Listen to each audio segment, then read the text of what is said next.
Hanoï, 7 millions d'habitants, ville millénaire et capitale du Vietnam communiste depuis plus de 60 ans. Le pays d'Asie du Sud-Est n'a pas évolué au niveau politique. Un parti unique détient les rênes du pouvoir.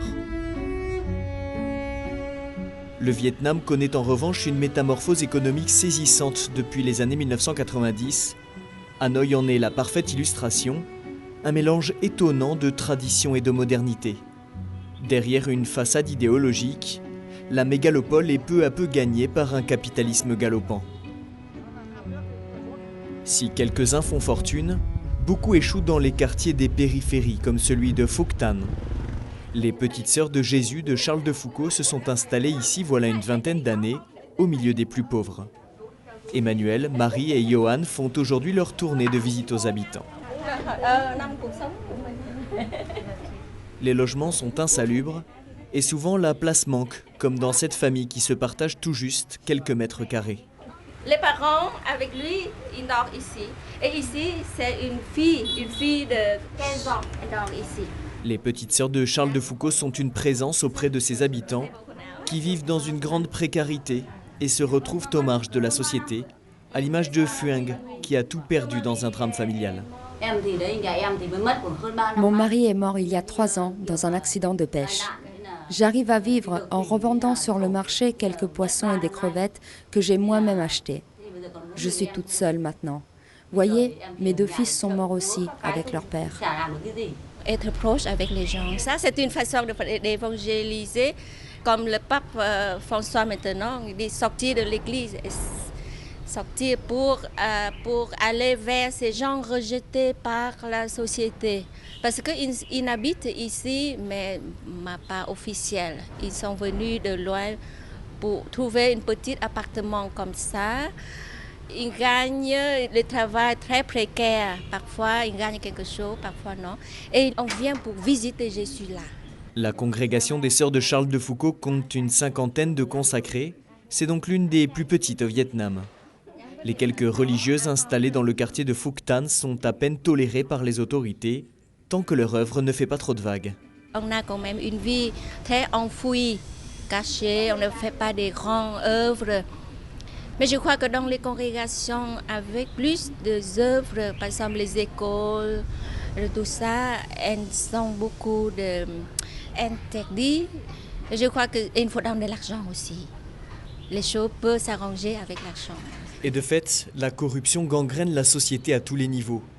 Ainsi, le Vietnam échoue-t-il cette année au 119e rang des pays les plus corrompus au monde, d'après le classement de l'ONG Transparency International.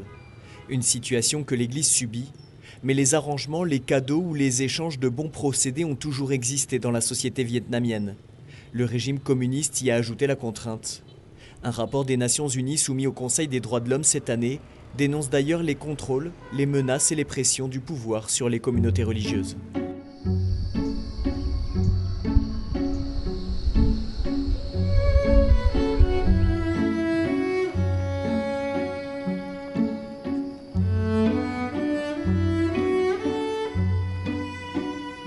La congrégation des Amantes de la Croix compte plus de 7000 sœurs dans tout le Vietnam. C'est la plus importante du pays, la plus ancienne aussi, créée en 1670 par Monseigneur Lambert de la Motte, le cofondateur des missions étrangères de Paris. Sa mission, l'éducation, l'aide aux pauvres, l'enseignement du catéchisme. Ainsi, les Amantes de la Croix se sont-elles retrouvées bien des fois dans l'œil du cyclone. Sœur Marie était encore novice au début des années 2000, elle se souvient. Quand la sœur responsable nous dit qu'il y a le communiste qui vient nous contrôler, il faut que toutes les postulantes doivent courir. Et on peut courir partout, soit dans l'armoire, soit dans l'étage ou sous le lit, pour que quand ils viennent, ils ne nous trouvent personne. Quand le Vietnam a été séparé entre le Nord communiste et le Sud libre en 1954, beaucoup de sœurs se sont enfuies au Sud. Nous avons perdu beaucoup de nos maisons qui ont été confisquées quand en 1975 les communistes ont envahi le Sud. Les persécutions étaient surtout spirituelles. Nous étions obligés de quitter nos couvents. Les autorités nous surveillaient. Elles ont tenté de nous arracher à la vie consacrée.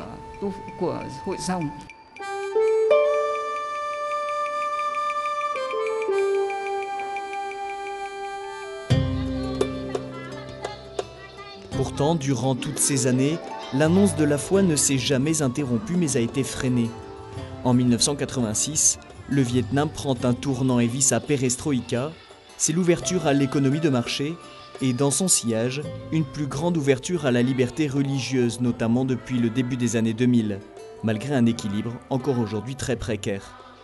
Ainsi, dans le village de Marie, une jeune novice des Amantes de la Croix. Dès l'enfance, j'ai voulu devenir religieuse. Je ne peux pas l'expliquer parce que mon village natal est dans une zone montagneuse très pauvre. Il n'y avait ni activité religieuse, ni curé, ni paroisse. Le gouvernement n'était pas ouvert.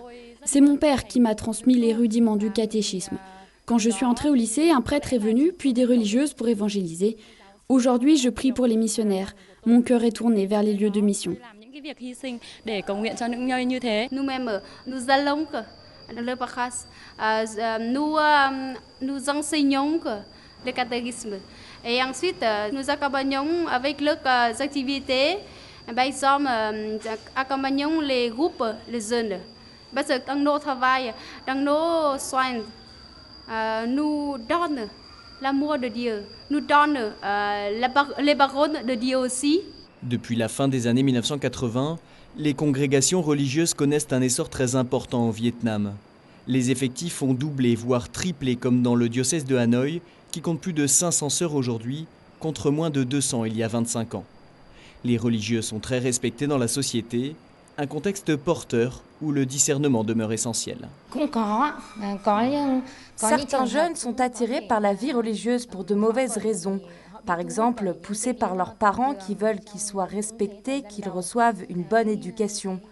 Il y a aussi chez certains un désir de pouvoir et d'argent.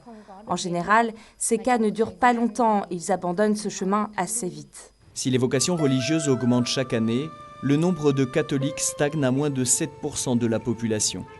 Un récent rapport de la Conférence des évêques du Vietnam a souligné ce paradoxe inquiétant. En septembre, évêques, prêtres et laïcs engagés dans la mission se sont donc réunis. Objectif, poser les bases d'une nouvelle dynamique d'évangélisation auprès de la population vietnamienne.